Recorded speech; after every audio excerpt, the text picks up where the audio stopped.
Well, hello everyone. Welcome. You're listening and watching Rashkin Report. My name is Yuri Rashkin, and we're speaking English. Yes. Subscribe, press like if you haven't done so yet. It feels weird to be on Rashkin Report and speak English, but why not? Why not, I'm saying, especially since how long can I discuss American politics in Russian? Once in a while, I should talk about American politics in English. And to help me do that, I am excited to welcome Jeff. Jeff Navarro is, I don't know, Jeff, are you a big political expert? I think you are. But, what are your credentials? You own a restaurant. Where do you own a restaurant? Right. In Janesville, Wisconsin. Welcome to Rashkin Report. Thank you very much. Pleasure to be here. It's a pleasure to have you. So, we're here to talk about really kind of understanding politics from a little bit of ground level, because this is Wisconsin, which means we are, well, the most important state in the union. Yep. Because, elections, we know. But also, to talk about the national picture. So I think we can kind of look at the national picture, or maybe even international picture, and do it from our Rock County perch here, porch and a perch So what I think, like, it seems like the mood has changed for the better, in not just in the country, but also in Wisconsin. But at the same time, I can't say that I'm seeing a lot of Kamala Harris, Tim Walz signs around Rock County yet. I was at State Fair, where I not only got this nifty hat, but I also got this nifty button that says "Forward with Harris and Walz." How are you seeing Kamala Harris and Tim Walz being viewed and received in Wisconsin? You run a restaurant. You talk to like people every day, right? Yes, that's a big part of the job is getting out and talking to everyone. And it's interesting because, part of in a restaurant, you have a lot of people who come in and don't want to talk about anything political and want to stay away from it. But you do get plenty of people that are just kind of like, oh, this is so much better. That's just the relief. It's like, wow, this is nice. And the excitement, it's like suddenly something good is happening. Something happy is happening. It's just become so positive and joyful and exciting. And my goodness, I don't remember that since Obama. Yeah, that's what I think people are comparing this campaign to all of a sudden, because yes. I like the expression that this is not eat your vegetables campaign. that we had this eat your vegetable with Biden, eat your vegetable with Hillary, but yes, with Barack Obama, it just didn't feel like vegetables. No, it was absolutely exciting. It was tremendous. I was living in Germany for part of Obama's first campaign. And I'll tell you, over there, the excitement level, because Obama was running, was tremendous. With the Germans, it was tremendous. And it reminds me, what's happening now reminds me very much of that feeling from Germany. People are just thrilled. It's exciting. Are you surprised by the energy? Because I feel like people, like everybody is surprised by how energized everybody is around them. This reminds me of, in communication, there's this theory of a spiral of silence that was developed after Nazi Germany, where there was this idea that, were people against it? Did they not speak up? What happened? And apparently people who were the loudest would like shut everybody else down, and everybody else felt that the loudest people were representing the point of view of majority, and it spiraled, that people were quieter and quieter. And so I feel like all of a sudden, like the situation flipped, and people feel like, I don't know, like we are not, like the Trump supporters are not the majority, but the opposition, the anti-Trump coalition is the majority. But like there was nobody, like it just didn't seem like Joe Biden was able to be the best communicator for his own ideas, because I don't feel like Kamala Harris has like dramatically changed anything. No, but it doesn't. It no longer feels like we're going to have 4 more years of waiting for something. I think from tell me more. Yeah, from talking to a lot of people, it was okay, fine. Joe Biden wins the election. Things are going to keep going like they are. We have the same politicians. We have the same things happening. It isn't the new and exciting. Now, all of a sudden, Kamala Harris is running. We've got this guy, Walz, in there who a lot of people don't know. They might be a little bit familiar with him, but you can just tell he's that coach. He's that enthusiast. He's that guy that will support you and back you up. And you look at Kamala Harris, the potential for her to explode out in so many different directions and do so many new things while continuing on so much of what's already been built. That is the hope. That is the excitement. That is the new. Because now this is brand new. And that's what makes it so different. I feel like there's a certain sense of responsibility that we've taken upon ourselves as voters, because Joe Biden said, you don't want me, you want somebody else. Well, now democracy is in your hands. Yes. And the people are kind of like, well, yes, but we're going to enjoy it. Yeah, it's new. It's changed so drastically. When you think back to, the horrors of 16, when the orange one first ran, and there was nothing good or positive. When you look at, remember the 20 candidates on stage for the Republican debates, the name calling, the insults, the uselessness of it all. And even at that time, when it first started, everybody was just looking at a rematch. It was going to be Clinton Bush running, which had already been done before. It had already been done before, nothing new. And then Trump won, and it was just horrible that he won the primary. It was just a horrible mash of insults and rudeness. We had 4 years that did not go well, topped with COVID. And then we got out of that, but we have to come out of a horrible economic situation. We have to finish with COVID. We have to get going just to survive. We have to just keep trudging along. And then we're going through the same thing again in this election with the same people. There's nothing different. And now there's Kamala Harris, and there's hope, and it's new and it's fun. I think that there's support for your argument is the fact that Robert F. Kennedy Jr. is so struggling now to find any support or interest in his candidacy, because all of the concerns that he was supposedly addressing have been addressed. Thanks very much. You're not needed. Exactly. And he's only taking away votes from Trump now. There have been a couple polls out that show that if it's just between Kamala and Trump, Kamala's winning by like 5 points or so. If you throw in Kennedy into it, she's winning by even more, and it's Trump's numbers that go down. So hopefully that's a big part of it. But you still got to watch, because you never know where Robert Kennedy Jr. is going to throw a dead bear. So anything could happen. There's a lot of parks out there. There are. But on the other hand, let's talk a little bit about Tim Walz, because I'm curious how you feel Tim Walz is going to play in Wisconsin with your customers, because I think Tim Walz is like Wisconsin, and we should be able to see Tim Walz here personally, in person. Yes, don't you think? Yes, definitely. And like if he walks into your restaurant, what would you say? I'd say, hi, table for two. How many today? Yeah, I think he's somebody, he comes across so well. He comes across as somebody that you just know. He's that Midwest guy. Grew up in a small town. He did his military service, 24 years in the military, a teacher, a football coach. He's complete community. He's complete service. So he's someone that I think everyone can identify with. And he looks like one of your old teachers. He looks like someone that you knew from somewhere, someone you worked from somewhere.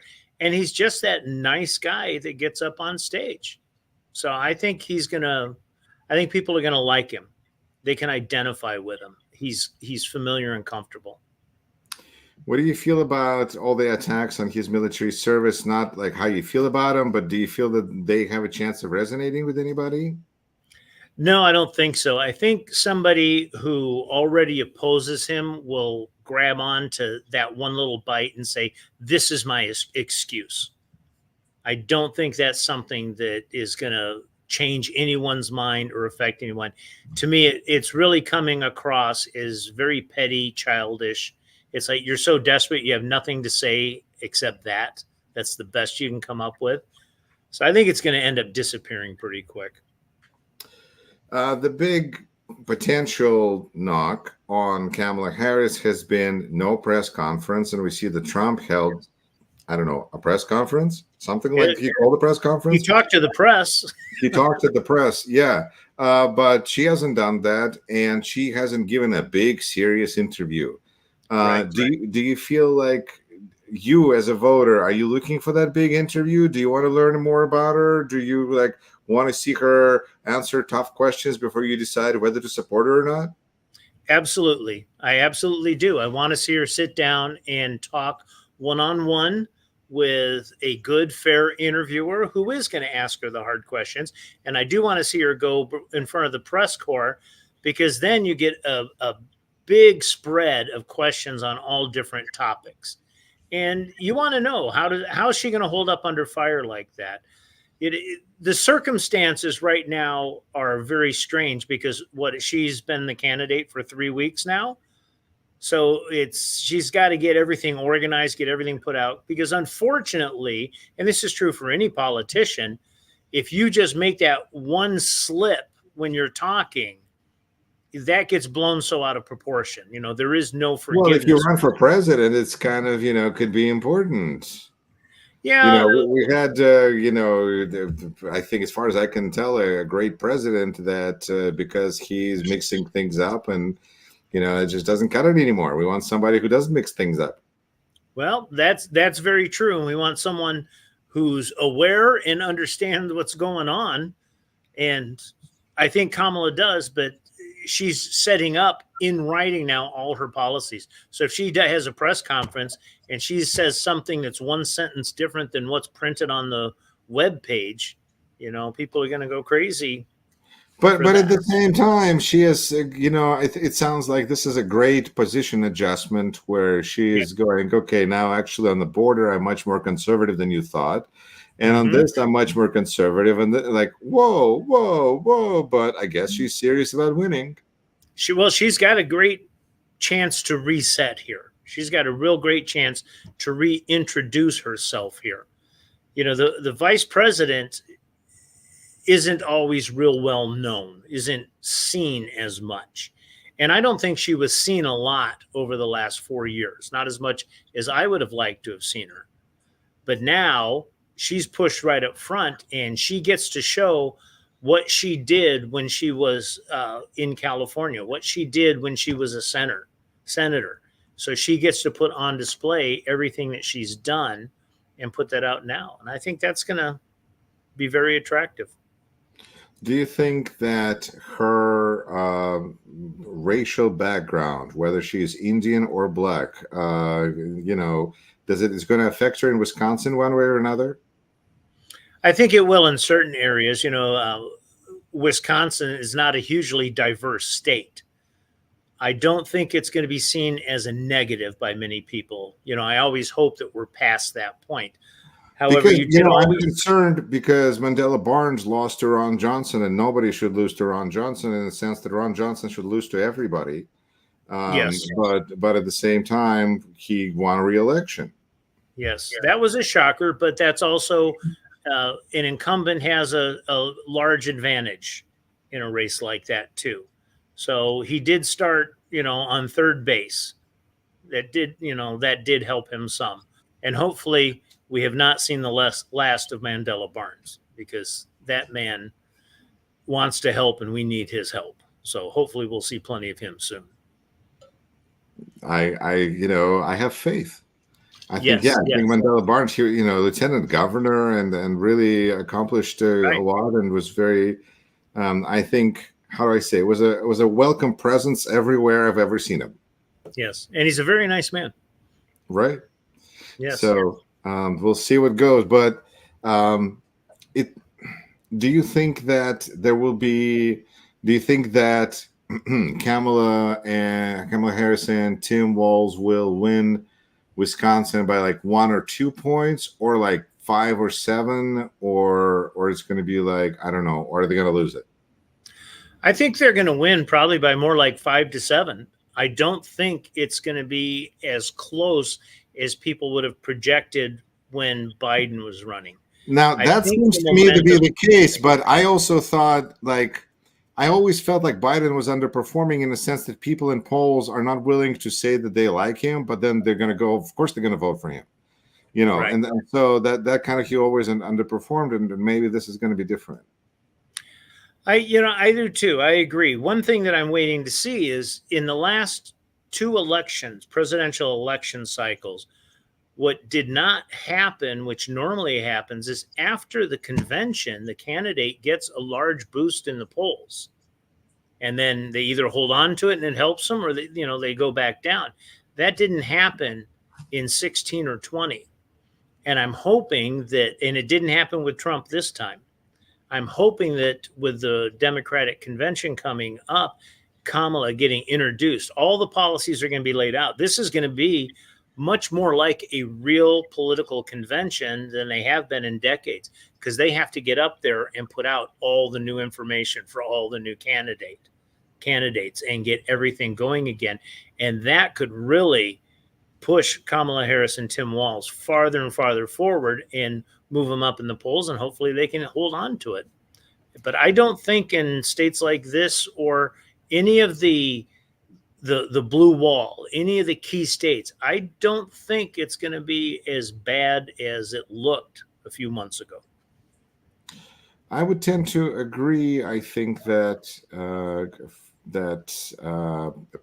convention is going to give a boost that makes sense, and the trend is just going right now in such a way. Having done politics myself, I feel like politicians can do our best, but in the end, there are certain trends that are so big and powerful that all a politician can do, if they're good, is just like ride the wave. Yes. Because when Supreme Court came out with a decision that took away women's constitutional right to body autonomy, then Democratic politicians after that can just really serve the wave and get carried to victory, because, well, there's a wave of repulsion, and that's been the problem for the Republican Party in Wisconsin for the last 2 years. And it's there's a wave that I think is beyond anything. And I think with Democrats right now, it's almost like they cannot do anything wrong. Everything is great. And I think the convention is probably going to give a bump. And yeah, I agree, because we haven't seen a bump in a while, because we haven't seen a truly new candidate, because like with Trump, there's 100% name saturation. Like, everybody knows him. So what are we going to learn more about him at the convention? That's, nothing, except that maybe he changed, but then it turned out he didn't. Right. But with this, I think the opportunity to spend 3 days to roll out a bio on a candidate and to have everybody watch this, I think this could be, I think there's going to be a lot of interest in this convention in terms of viewership. It seems to me like there should be. Because if this is the trend, I mean, I heard somebody talk today about Taylor Swift performing there and endorsing, and I don't know if this is conspiracy, if this is Swifties, being Swifties, but that's the kind of conspiracy I like. Yeah. Simone Biles, didn't she just come out and announce supporting Kamala? I believe made a big donation. Oh yeah, you're right, like $4 million. Yeah, something like that. It's happening, and it's a younger movement now too. That's like, I was reading, if Tim Walz could serve 8 years as vice president and then 8 years as president, he'd still be younger than Donald Trump is right now. That's true. I was thinking about just 8 years serving as vice president, but you're right. He could also serve 8 years as president and still be younger than Trump. Be younger than Donald Trump is right now, and that's a huge difference. That's a huge difference. Okay, let me ask you, about Tim Walz, in the sense that mocking Trump apparently has been playing better than Michelle Obama. Bless her heart, said, "When they go low, we go high." Yep. But that's not how it works with Republicans today. No, it doesn't seem to be. But I don't, turning around and saying that they're weird, I don't think is necessarily an insult so much as just stating a fact. Right. If you call a spade, then what are you doing wrong? Yeah, it's one thing you watch a Trump rally and the insults just never stop. Particularly if he's talking about a female candidate, it gets personal. It's ugly. She's ugly. Just look at that woman. Who would have her? He makes these personal, incendiary remarks about the individuals, as well as saying low IQ. They're stupid. And he just keeps going with those insults again and again. And that's going low. When they pull some of this weird stuff and calling out that weird stuff, I don't see that as going low. I see that as saying, am I the only one who sees this being so weird, or do we all see it? And everyone is saying, yeah, we all see it. You're not the only one seeing it. And that's why it's such an effective call. Is it kind of the emperor has no clothes kind of a moment? It's exactly that. It's exactly that. It's exactly that. You've got Donald Trump up there who's saying the same things again and again and again. It's just like, I'm hoping for the debates, but I just can't imagine that he's going to actually go through with a debate with Kamala Harris, because that is going to really be where the emperor has no clothes.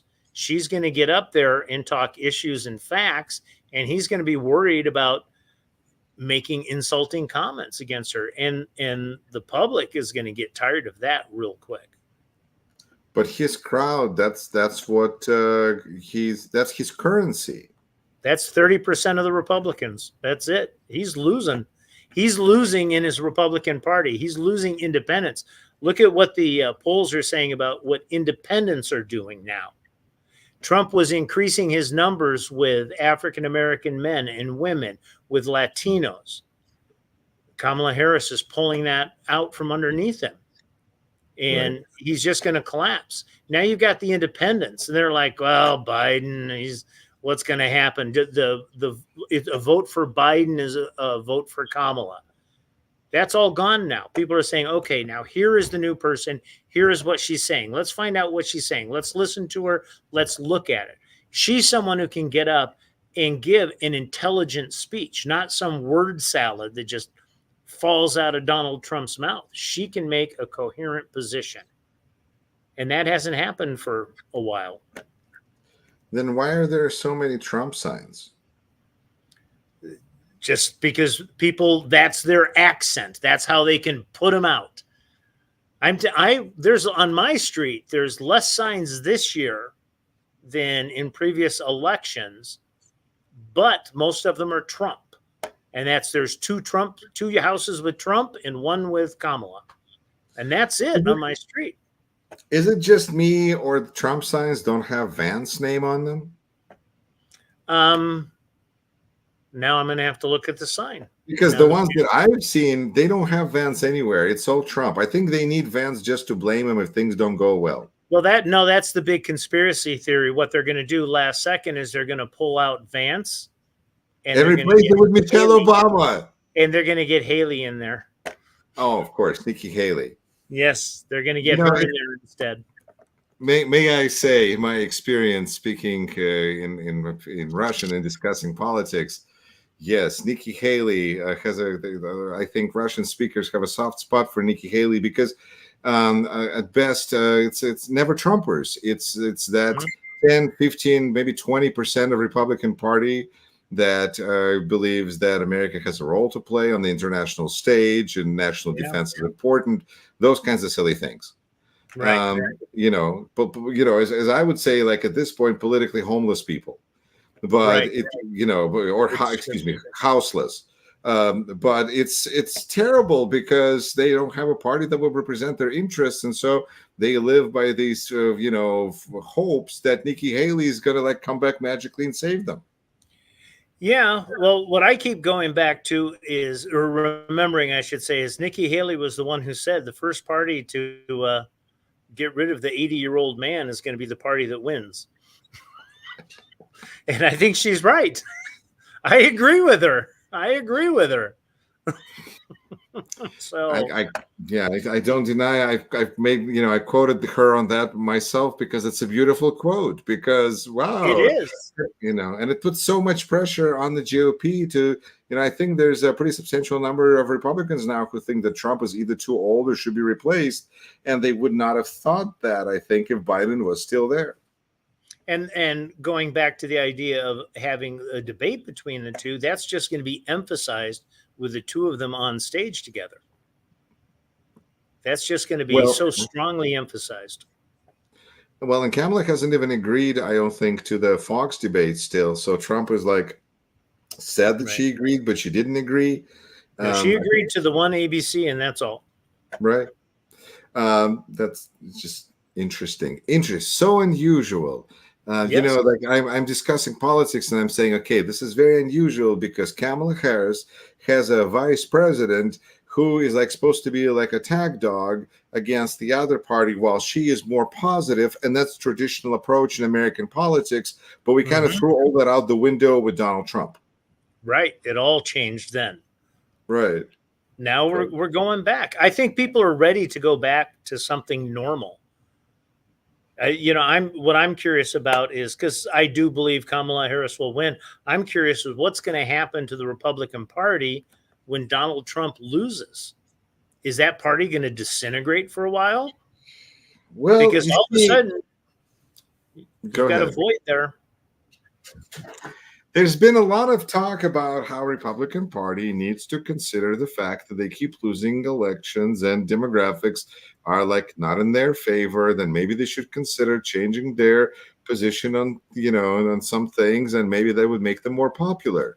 But for some reason, rather than doing that, instead, they are mostly concentrating on saying that the elections were stolen and limiting people's ability to cast a vote.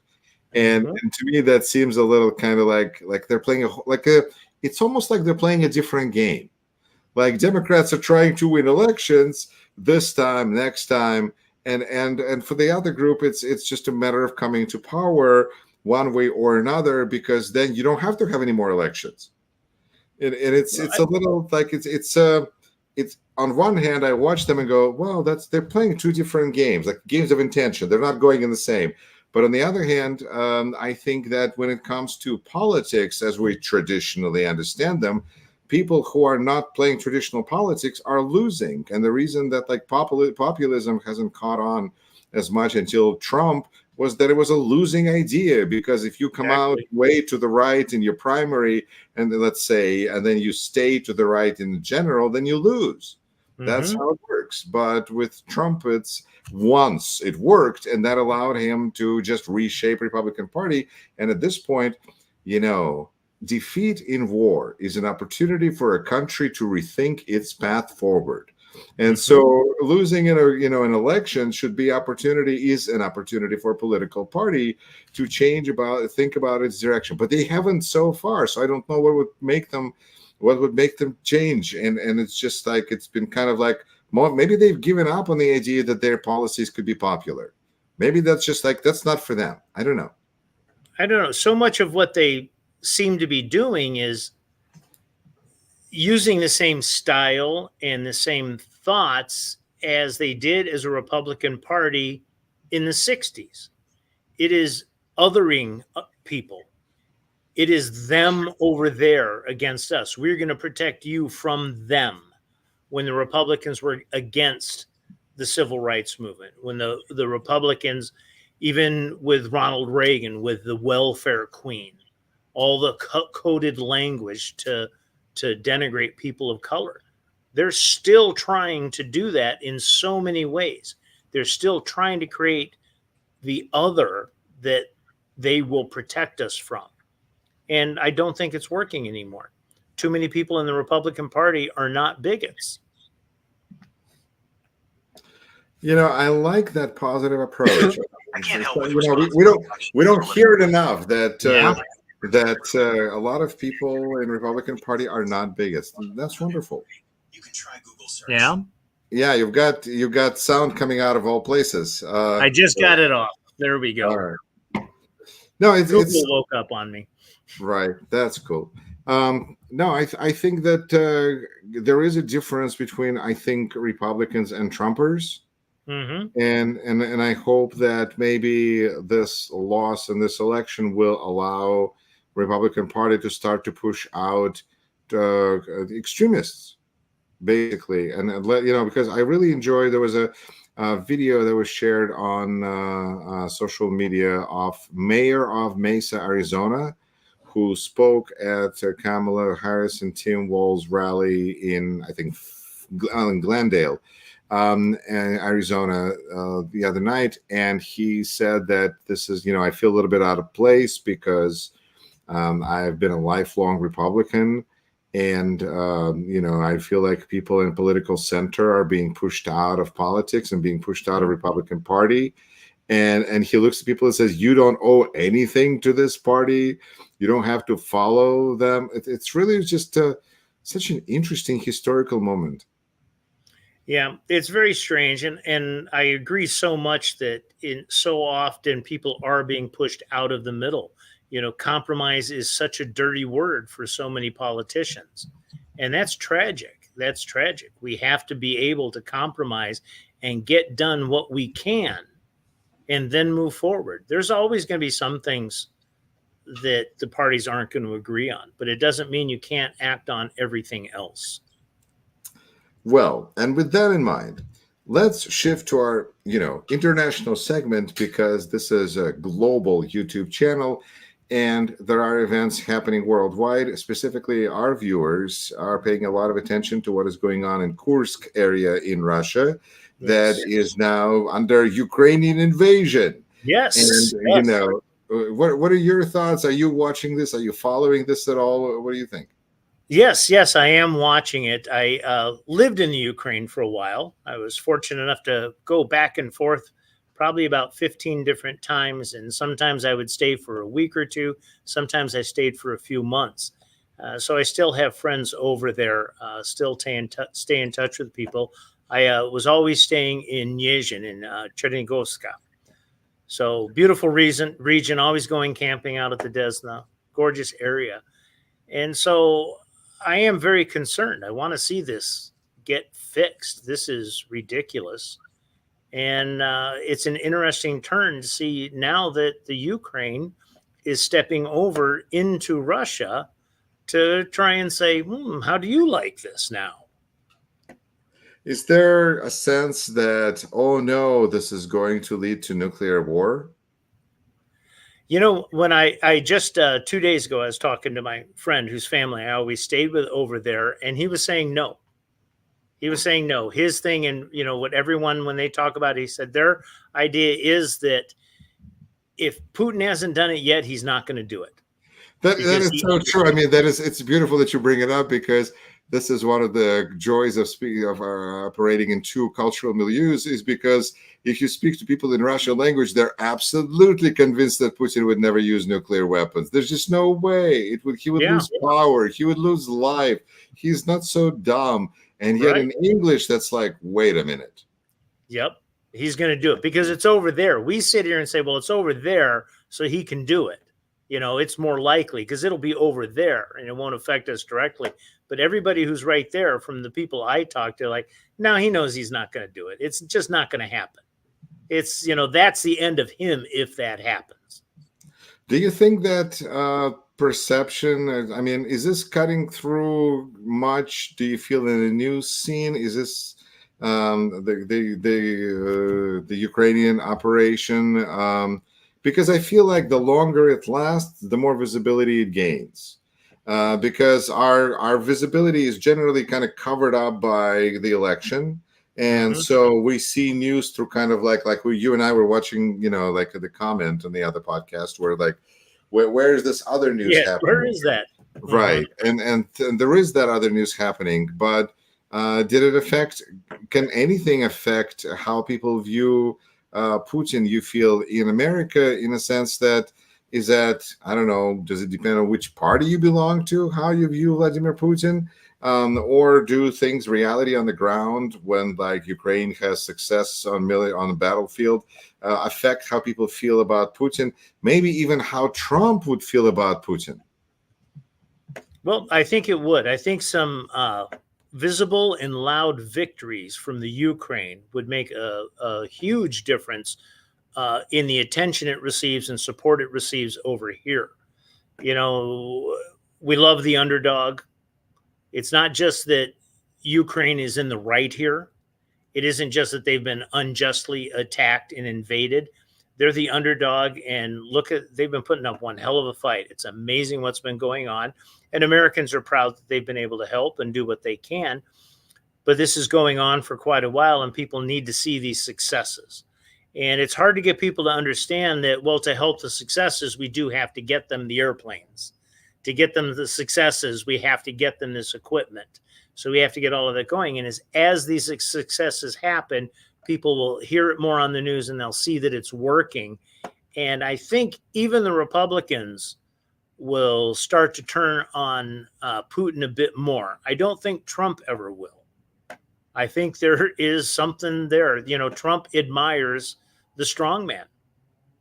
If Trump would have been elected president when Brezhnev was in charge, they'd have been having a summit every other month.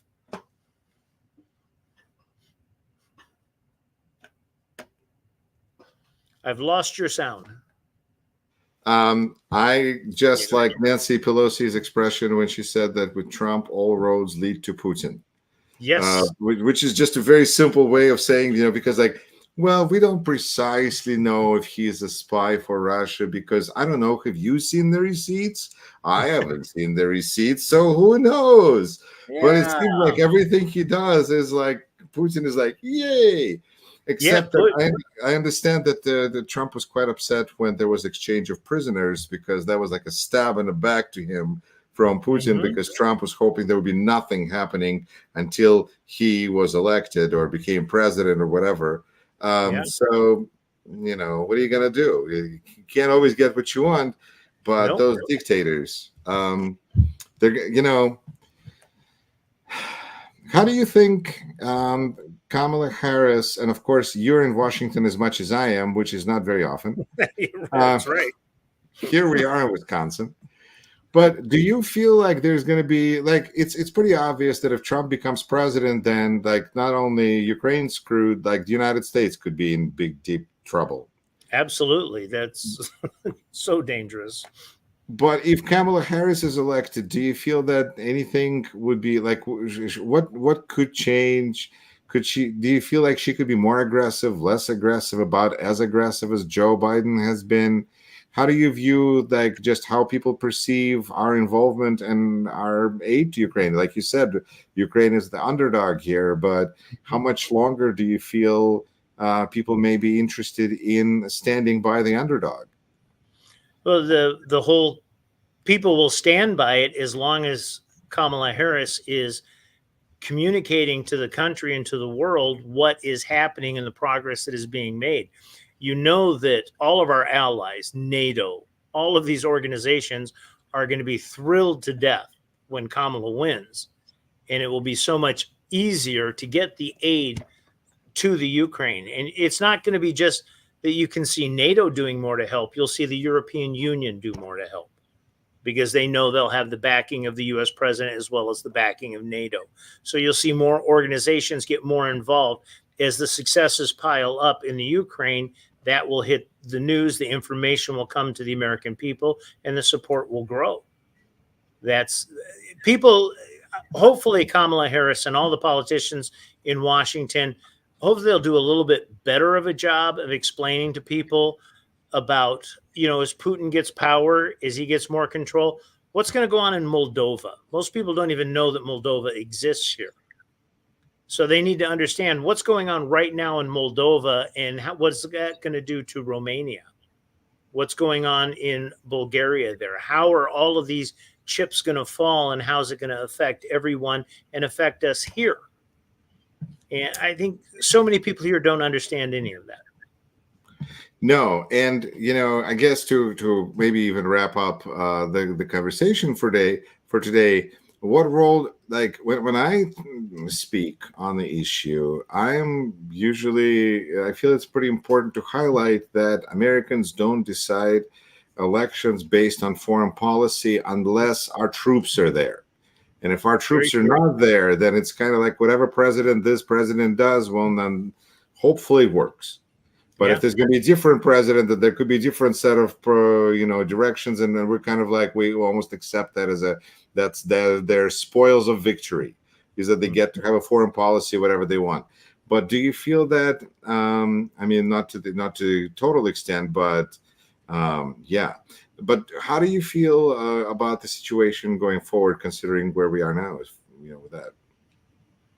Well, it's a tight spot. We just sent over a few planes, that the Ukraine's been asking. Finally, F-16 have showed up.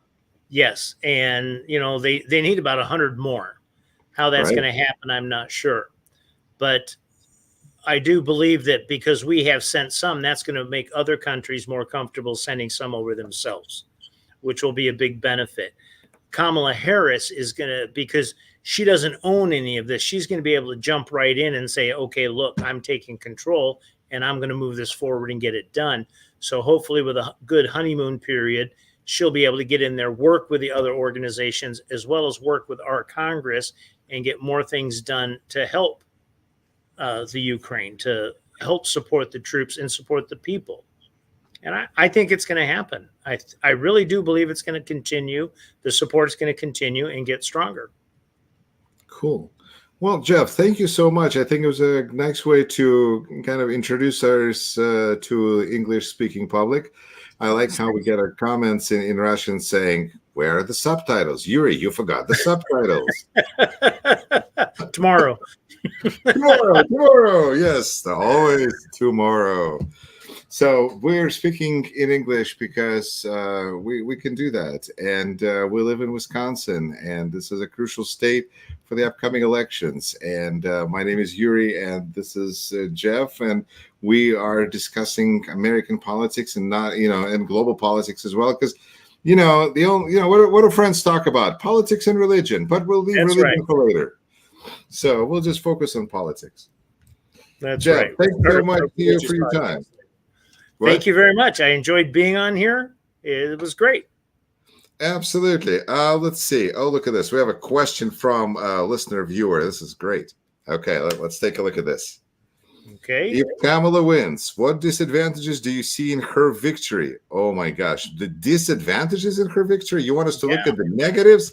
That's somebody else. Forget that. In the sense that she will clearly continue Biden's restrained policies. Don't you think she is just the best of evils? You see? Welcome. You're getting the introduction so fast, Jeff. I love it. Yes. Anytime you have election of two people, you can always say it's just the lesser of two evils. It's how you choose to look at it. Okay, there's never going to be a candidate that you agree with on every single thing. You're not going to marry someone that you agree with on every single thing. You're not going to agree with anyone in your family on every single thing. That's just the way life is. You have to look at the candidates and who's going to move your country forward most in the direction that you want and you think is best. So it's definitely not the lesser of evils. That's just it. The only hard part, if Kamala is elected, is that there is just going to be so much opposition just because people want to oppose. Not because there's a reason to oppose, but just because they want to oppose. And there are people who will just do anything they can to break and destroy things. That's the only negative or difficult part if she wins. And we're going to be here to talk about it. Thanks for your comments. Thanks for your likes and subscribes and subscriptions and financial support that Rashkin Report enjoys both on Patreon and right here in YouTube. And if you're in Janesville, in Wisconsin, and you want to know, you want to talk politics, you should go to Jeff's Kitchen, also for food. That's right. Nobody's died from the food yet. That's right. And we're not going to set any, we're going to break records. So, Jeff, thank you so much to you. This was the first episode of Yuri and Jeff, the Forward Because We're Not Going Back show number 1. Take care, everyone. Slava Ukraini. Спасибо. Пока. Героям слава.